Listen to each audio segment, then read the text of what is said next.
tardes a todos los presentes. De verdad agradecido con el Colegio de Contadores Públicos del Estado Anzoátegui por esta oportunidad. Estamos desde Barcelona, Estado Anzoátegui, en la sede del Colegio de Contadores Públicos del Estado Anzoátegui, transmitiendo a través del canal de YouTube del colegio. Yo agradecido con la Junta Directiva por esta nueva oportunidad que me permite presentarles el tema de hoy, que se refiere al tratamiento contable y fiscal de la depreciación de activos. Normalmente los activos corporales destinados a la producción de la renta, que generan beneficios por el uso y que son utilizados por varios periodos económicos, durante su vida útil tienen un desgaste. Ese desgaste es el que se conoce técnicamente como depreciación. Y esa depreciación, su reconocimiento contable, tiene un tratamiento específico establecido en el estándar internacional, ya sea en el de grandes entidades, Norma Internacional de Contabilidad 16, referida a propiedad, planta y equipo, o en el caso de las pequeñas y medianas entidades, aquellas entidades que no tienen una obligación pública de rendir cuentas, que no cotizan en grandes mercados bursátiles, ahí está la sección 17, también referida a propiedad, planta y equipo. Pero por otra parte, de acuerdo con nuestra legislación local, con nuestra ley de impuestos sobre la renta, la que aplica en Venezuela, ese gasto de depreciación que efectivamente la empresa no está desembolsando es reconocido fiscalmente como deducible de la renta gravable. Así lo establece el artículo 27, numeral 5 de la Ley de Impuestos sobre la Renta venezolana, cuya última reforma fue del año 2015. Entonces, la idea de la charla de hoy es precisamente hacer referencia, conversar un poco, ilustrarnos un poco sobre el tratamiento contable de esa depreciación y a la vez el tratamiento fiscal de acuerdo con la legislación venezolana. Pero antes de presentar el tema, vamos a presentar a este facilitador que es el que lo acompaña en la tarde de hoy. Mi nombre es Rister Rodríguez, yo soy contador público, licenciado en administración, especialista en derecho tributario, certificado en BENIF por la Federación de Colegios de Contadores Públicos de Venezuela. BENIF es como se denominan en Venezuela los principios de contabilidad generalmente aceptados. También me desempeño como experto contable judicial en los tribunales de la circunscripción judicial del Estado Anzoátegui. Este es un tema bastante amplio, pero hemos querido abordar interrogantes que normalmente nos han hecho con respecto a este tema, no sin antes refrescar un poco algunos conocimientos básicos que nos van a introducir en el tema, para luego resolver interrogantes como las que se presentan a continuación. Los componentes de un activo se pueden depreciar por separado. La depreciación se puede reconocer como parte del costo de un activo, es decir, no ir directamente al gasto, al estado de resultados, sino reconocerse como parte del costo de otro activo. ¿Qué hacer con los activos totalmente depreciados? Allí nos estamos refiriendo a aquellos activos que contablemente están totalmente depreciados, pero en la práctica continúan en uso en la entidad. Continúan en uso y tienen todavía vida económica. Entonces, en este caso, ¿qué hacer con esos activos? Que inicialmente se estimó que iban a tener una vida útil de tantos años, pero en la medida que se fue utilizando el activo se dieron cuenta que la estimación inicial que hicieron no era la que correspondía y actualmente el activo, a pesar de que está totalmente depreciado contablemente, económicamente continúa en uso en la entidad. Y luego está el caso de los terrenos. Normalmente un terreno no se deprecia, pero existe la posibilidad de que, de acuerdo a la norma internacional de información financiera, un terreno en circunstancias particulares se pueda depreciar, se pueda considerar que tiene una vida útil limitada. Y finalmente, y no por eso menos importante, el caso muy particular de los activos biológicos. Los activos biológicos se diferencian, por ejemplo, de la propiedad, planta y equipo, porque la propiedad, planta y equipo genera beneficios por su uso. Los activos biológicos, como las plantas y los animales vivos, por lo general generan beneficios por su crecimiento y transformación. Pero entonces viene la pregunta, ¿activos biológicos como los animales se pueden depreciar bajo NIF? Eso es lo que vamos a desarrollar en la charla de hoy. Vamos entonces con los conceptos básicos. Vamos a repasar lo que es un concepto de depreciación, concepto que vimos desde la universidad, pero que el estándar lo define, en este caso, en la norma internacional de contabilidad 16, párrafo 6, donde hace referencia a que la depreciación es la distribución sistemática del costo de un activo entre su vida útil. Pero cuando se refiere al costo de un activo, se refiere al costo menos el valor residual que pudiera tener ese activo. Y ese costo menos el valor residual es lo que se conoce como el importe depreciable, y por eso es que hace referencia a que la depreciación es la distribución sistemática de ese importe depreciable entre la vida útil. Y la vida útil no es más que el tiempo que ha estimado la entidad, el tiempo de vida por el cual aspira a obtener beneficios económicos de ese activo. Por otra parte, ¿qué entendemos por activo depreciable? Y allí tenemos que hacer referencia a cómo se clasifican los activos contablemente. Normalmente hay tres formas de clasificarlos: por su destino, por su naturaleza y por la forma como proporcionan beneficios a la entidad. Por su naturaleza, bueno, tangibles, los que tienen apariencia física, los que tienen cuerpo, y los intangibles son los que no tienen apariencia física, no se pueden palpar. Por su destino están aquellos que se destinan a su venta o consumo en las operaciones diarias de la entidad, por lo general dentro de un periodo de 12 meses. Esos son los activos corrientes. Y están aquellos que están destinados al uso por varios periodos económicos. Esos son los activos no corrientes. En este caso, los activos depreciables son activos no corrientes, son activos tangibles porque están destinados al uso por varios periodos económicos, tienen apariencia física y generan beneficios por el uso. En ese sentido, estos activos depreciables tienen una vida útil limitada. Esos activos que tienen una vida útil limitada y que proporcionan beneficios por el uso son, entre otros, los equipos de fábrica, que son los que nos permiten fabricar el inventario que va a vender la empresa, el edificio, las naves, las aeronaves. Estos son activos que van a generar beneficios por varios periodos económicos y que van a sufrir un desgaste durante su vida económica, y ese desgaste es el que conocemos como depreciación. Vamos a responder entonces la primera interrogante: ¿se puede depreciar un activo por sus componentes? Tanto la NIC 16 en grandes entidades como la sección 17 en pequeñas y medianas entidades referida a propiedad, planta y equipo lo permiten, siempre y cuando tenga ese componente una vida útil distinta a la del resto del activo y tenga un valor significativo con respecto al resto del activo. Veamos lo que establece, por ejemplo, el párrafo 43, del cual vamos a hacer cita textual y que aparece en la lámina. Ustedes lo pueden ver. Una aclaratoria muy importante para el momento en que estamos haciendo esta charla a través del canal de YouTube de nuestro colegio. Hoy, 1 de diciembre de 2020, estamos inaugurando el mes de diciembre y bueno, el colegio le dio el honor a este servidor.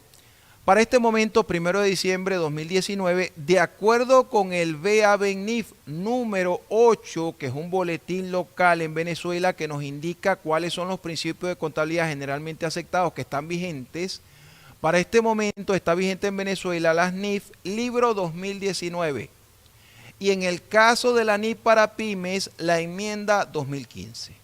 Es decir, que esta norma internacional de contabilidad 16 a la cual estamos haciendo referencia es al libro 2019. Y lo que citemos de la NIF para pymes es la NIF para pyme enmienda 2015. Entonces, en este caso, el párrafo 43 de la NIC 16, libro 2019, establece lo siguiente. Abrimos comillas.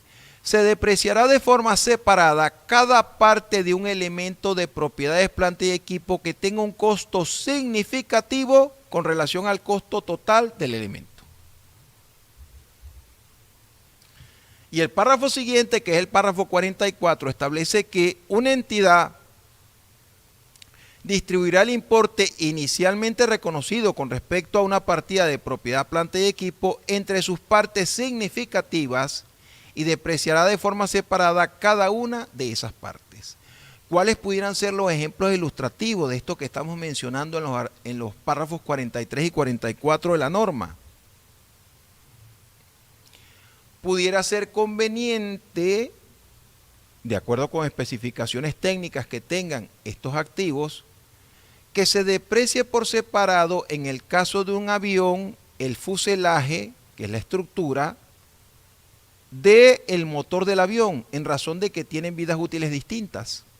En el caso de un barco puede ser conveniente depreciar por separado el casco del barco de los motores del barco. En el caso de un edificio puede ser conveniente separar la depreciación de los ascensores de la del resto de la estructura del edificio. ¿Por qué? Porque el edificio tiene a lo mejor una vida útil mayor a la que pueden tener los ascensores. E inclusive se puede dar el caso de que estos ascensores, que a lo mejor tienen un componente significativo como las guayas, y que las guayas se deprecian en un tiempo menor al resto del ascensor, es probable que también se establezca una depreciación de ese componente significativo del ascensor, que son las guayas, del resto del ascensor y a su vez del ascensor con respecto al resto del edificio. Eso lo permite, como pudimos ver, la norma internacional de contabilidad, tanto en párrafo 43 como en el párrafo 44. La depreciación como parte del costo de un activo. De acuerdo con el párrafo 49, y siempre ha sido así, normalmente la depreciación de un activo, la depreciación del periodo, va al estado de resultado como un gasto. Pero se pudiera dar el caso que los beneficios económicos que genera un activo se incorporen al costo de otro activo. Y en ese sentido, si esto es así, la depreciación de ese activo original se incorporaría al costo del otro activo. Esto puede ocurrir en el caso de un equipo de fábrica.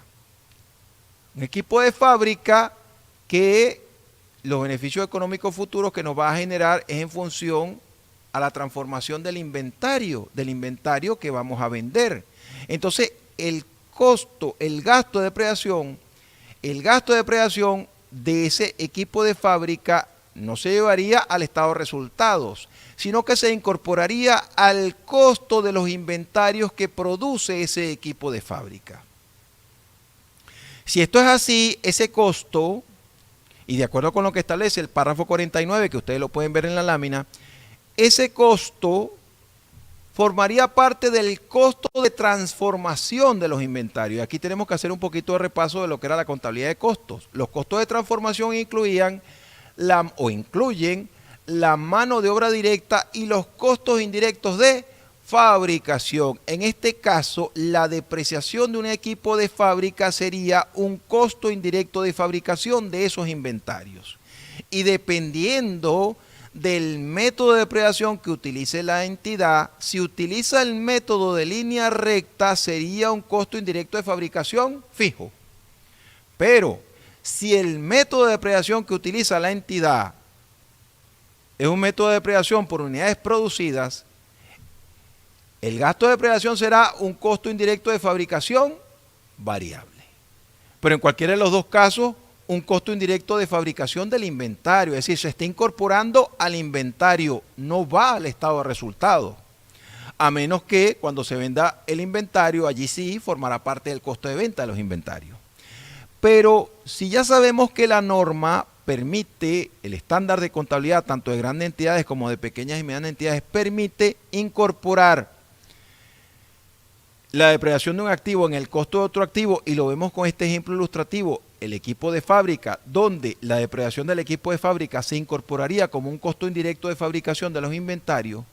¿Cuál sería la consecuencia de esto fiscalmente hablando? Allí tenemos que irnos a la ley de impuestos sobre la renta. Habíamos manifestado que, de acuerdo con el artículo 27, numeral 5 de la ley de impuestos sobre la renta, el gasto de depreciación es admisible como deducible de la renta, Pero es que ese numeral 5 que podemos ver en la lámina, que está citado textualmente y en función a la última reforma que tuvo la ley de impuestos sobre la renta, que fue el año 2015, ahí establece cuáles son las condiciones para que esa depreciación sea deducible de la renta.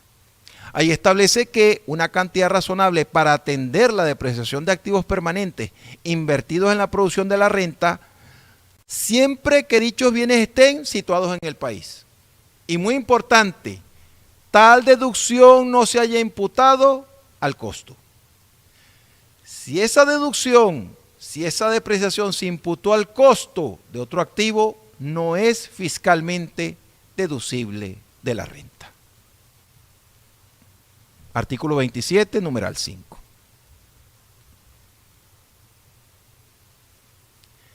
¿Qué hacer con los activos totalmente depreciados?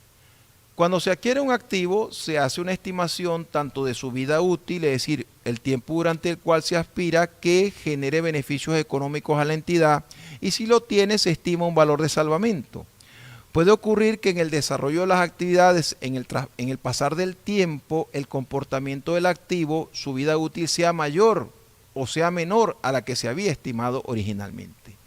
Y se puede dar el caso de que este activo, aunque cumpla la vida útil que se había estimado contablemente, aunque contablemente esté totalmente depreciado, en la práctica siga en uso en la entidad. En este caso, el estándar no obliga a que tenga que incorporar ese activo nuevamente en la entidad. Sin embargo, la gerencia puede optar a que si el valor que tiene ese activo que está todavía en uso es significativo en los estados financieros, específicamente en el estado de situación financiera, a través del método de la revalorización, de la revaluación que está contemplado en el párrafo 39 de la norma, se pueda a través de contratar peritos independientes que emitan un informe técnico, que hagan una valoración de ese activo que está en uso, se pueda incorporar al activo, es decir, el activo se incrementa su importe en libros, y algunos dirán, bueno, pero ¿contra cuál cuenta? Porque nosotros utilizamos el sistema de partida doble. Bueno, se incrementa el valor del activo contra una cuenta que el párrafo 39 de la NIS 16 denomina superávit por revaluación. Y ese superávit por revaluación va a otro resultado integral, porque es un resultado no realizado. El problema es que a partir de allí, cuando usted incorpore nuevamente, la gerencia considere tiene un impacto significativo y requiere incorporarlo nuevamente, y para incorporarlo se respalda en el informe técnico de un perito evaluador, y este valor se incorpora, valor del activo contra el superávit por revaluación, a partir de ese momento él comienza a desgastarse nuevamente. Hay que establecer nuevamente una vida útil a partir de allí. Y nuevamente se va a desgastar, se va a depreciar nuevamente. Es decir, que nuevamente con el transcurso del tiempo ese activo va a llegar a un valor cero, igual que ese superávit por revaluación. Ahora bien, pero ¿cuál es el tratamiento fiscal en este caso cuando se incorpore nuevamente un activo que había sido totalmente depreciado, pero se incorpora nuevamente a través del método de la revaluación en los estados financieros de la entidad? Aquí tenemos que acudir al artículo 187 de la Ley de Impuestos sobre la Renta. Ahí establece textualmente que el contribuyente que fuere propietario de activos fijos invertidos en el objeto o giro de actividad de su entidad, que estén totalmente depreciados, podrá revaluarlos y ajustar su balance general en la contabilidad. Es decir, la norma, en este caso fiscal, no prohíbe que un contribuyente pueda incorporar en su balance, en su estado de situación financiera, un activo que ya había estado totalmente depreciado, pero mediante la revaluación se le asignó un valor al activo contra su pedaje por revaluación y se incorporó nuevamente en la contabilidad. Fiscalmente no está prohibido, pero lo que sí establece el artículo 187, y ahí es donde está el subrayado nuestro en el artículo, pero esta reevaluación o ajuste no tendrá ningún efecto fiscal. Es decir, fiscalmente ese activo ya se depreció, no se puede volver a depreciar. En consecuencia, la depreciación financiera que tenga ese activo no se admite fiscalmente. Es una partida más para la conciliación fiscal de rentas.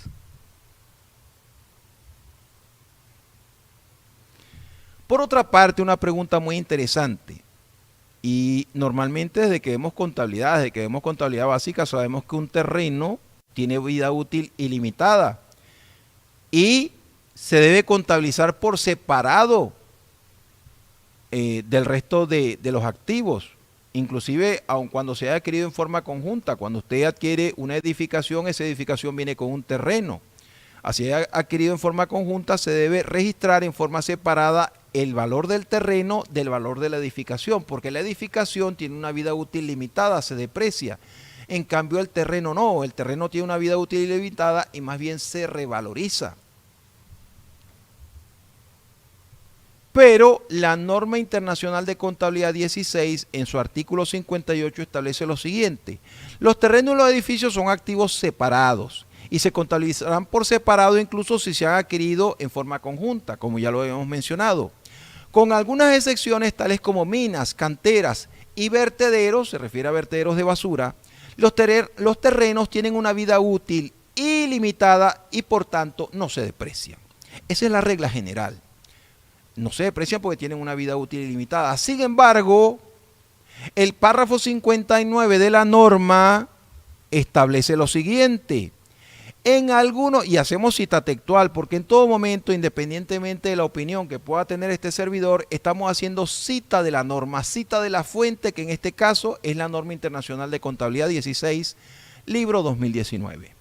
En su párrafo 59 hace referencia expresa a lo siguiente, y ustedes lo pueden ver en la lámina. En algunos casos, el terreno en sí mismo puede tener una vida útil limitada, en cuyo caso se depreciará de forma que refleje los beneficios que se van a derivar del mismo. ¿Cuál pudiera ser un ejemplo ilustrativo de una situación como esta? ¿Cuál pudiera ser un caso muy puntual en el cual un terreno tenga una vida útil limitada de acuerdo al uso que se le dé y en ese caso se pueda depreciar? Ya el párrafo 58 nos había hecho referencia a los vertederos de basura, pero en este caso vamos a hacer referencia expresa a un terreno destinado a relleno sanitario. Un relleno sanitario es una estructura cuidadosamente diseñada y monitoreada que aísla la basura del ambiente circundante, es decir, aísla la basura de lo que es el aire, la lluvia, aguas subterráneas. ¿Por qué? Porque tiene un fondo que reviste, que cubre ese relleno sanitario y a la vez, en la medida que se usan las toneladas métricas que tiene de capacidad ese relleno sanitario, se cubre ese relleno sanitario. Entonces, en el caso de un relleno sanitario, un terreno destinado a relleno sanitario y que, por ejemplo, ese relleno sanitario tenga una capacidad de 50 toneladas métricas, en la medida que se va cubriendo esas toneladas métricas, en esa medida se puede depreciar ese terreno que fue destinado como relleno sanitario. Entonces, si ese relleno sanitario tiene una ocupación del 30% de toneladas métricas de basura, en ese mismo porcentaje debería estar depreciado ese terreno para ese uso.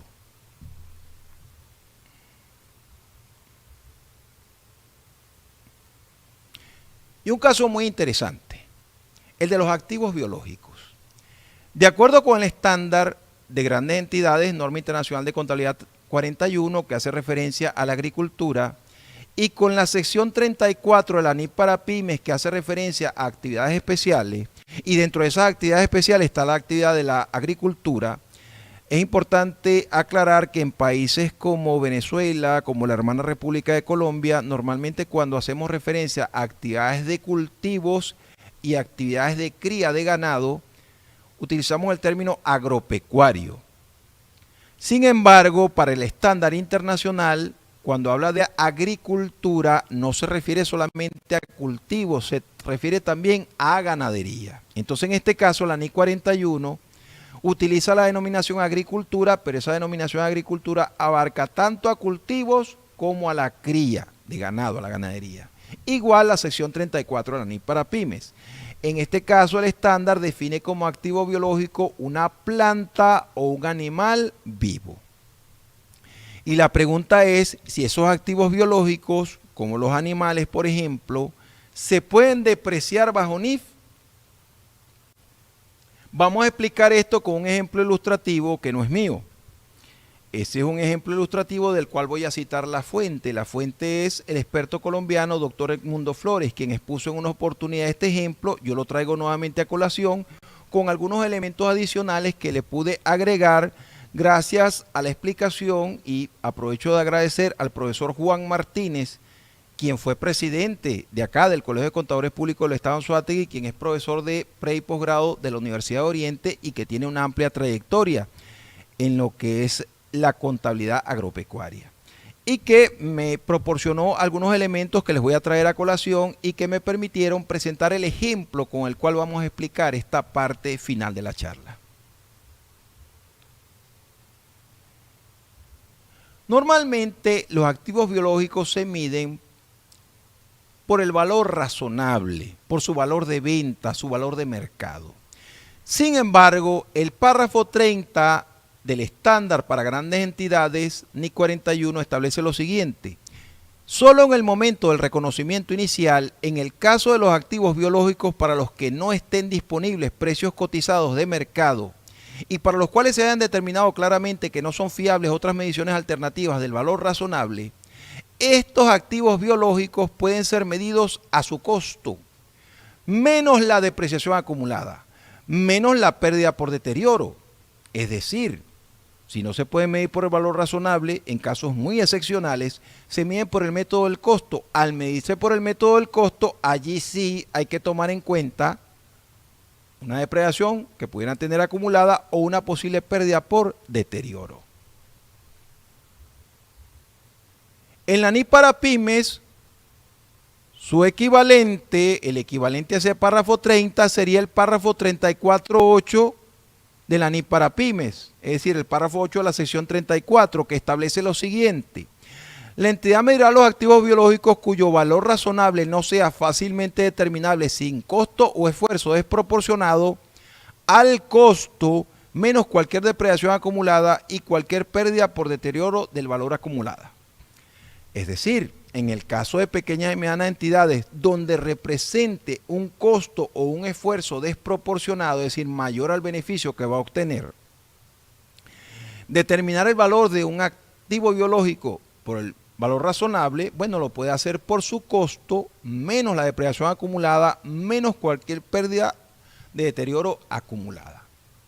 Entonces, en el caso de que un activo biológico se mida por el modelo del costo, se puede depreciar. Sin embargo, aún utilizando el modelo del costo, existen activos biológicos que se deprecian y otros que no, porque hay que tomar en cuenta otro elemento importante, que es el destino de ese activo biológico.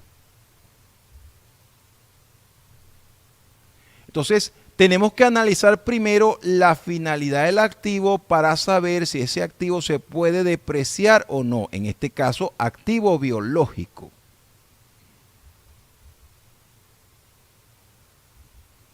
Por ejemplo,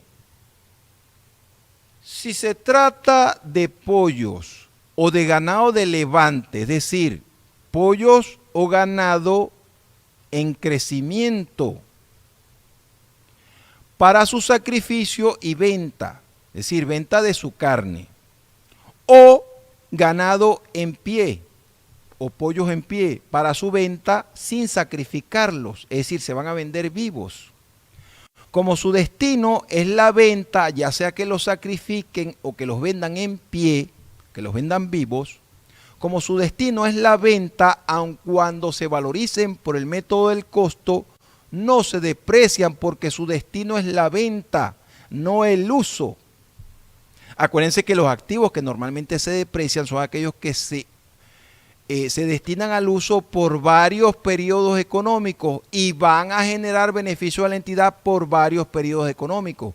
Un activo que sea destinado a su venta inmediata no genera beneficio por varios periodos económicos. En consecuencia no se deprecia, aun cuando sea medido por el método del costo. Pero ¿qué sucede en el caso de vacas lecheras que generan crías, o en el caso de gallinas ponedoras, que por supuesto ponen huevos. Estos activos biológicos sí pueden tratarse como si fuesen una propiedad, planta y equipo, porque están destinados a su uso, no a su venta. En el caso de las vacas lecheras, hay que tratarlos como una propiedad, planta y equipo, es decir, establecer su vida útil. ¿Cuál es el tiempo que se espera que produzcan leche, que produzcan crías?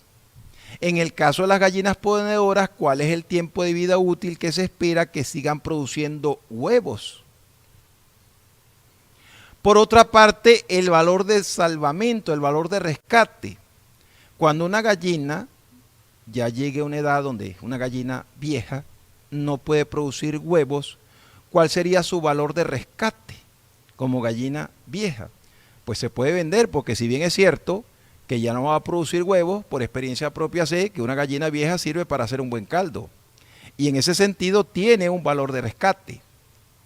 En el caso de las vacas, y como me lo explicaba el profesor Juan Martínez, a quien le agradezco su explicación y su ilustración en este sentido, en el caso de una vaca que ya es de avanzada edad, no puede producir crías, no puede producir leche, esta vaca se lleva al mercado de la carne y tiene un valor en kilos. Por supuesto, esa carne, aun cuando puede ser aprovechada en un 100%, no tiene el mismo valor, tiene un valor por debajo del que puede tener un ganado de levante, de un ganado que esté en crecimiento, porque ya la carne de un ganado viejo es una carne fibrosa, es una carne que es un poco más dura, pero igual se puede vender, igual es una carne comestible a un menor valor, pero tiene un valor de rescate. Entonces, así como se establece la vida útil, el tiempo en el cual puede producir leche, puede producir crías, también el valor de rescate, el valor de salvamento, cuando se venda como una vaca vieja, pues se venda en función al valor que tiene esa vaca vieja en el mercado de la carne. Su venta, por supuesto, su venta en pie sin sacrificarse. También hay que establecer cuál es el método de depreciación que se está aplicando a esa vaca, a esa gallina ponedora. Y por supuesto estimar, en el caso que se presente, la posible pérdida por deterioro. Acuérdense que unos pollos, unas gallinas ponedoras, pues pueden ser afectadas por la gripe aviar. En el caso de las vacas, por el mal de las vacas locas. Y en el caso de que a ese activo biológico sea afectado por esas epidemias, habría que aplicar una baja del activo por pérdida por deterioro. Bien, este es un tema que ha sido bastante amplio y realmente en una charla es difícil abordar todos los aspectos que uno quisiera abordar, tanto del tratamiento contable como de los aspectos fiscales, porque por ejemplo, allí pudiéramos hablar de los métodos de depreciación que acepta el estándar y de esos métodos de depreciación que se aceptan financieramente, contablemente, cuáles son los que se aceptan fiscalmente, de acuerdo con la ley de impuestos sobre la renta. Está el caso de, por ejemplo, cuando una entidad decide cambiar el método de depreciación porque considera que ese nuevo método refleja mejor la depreciación del activo que el que tenía originalmente. Está el caso de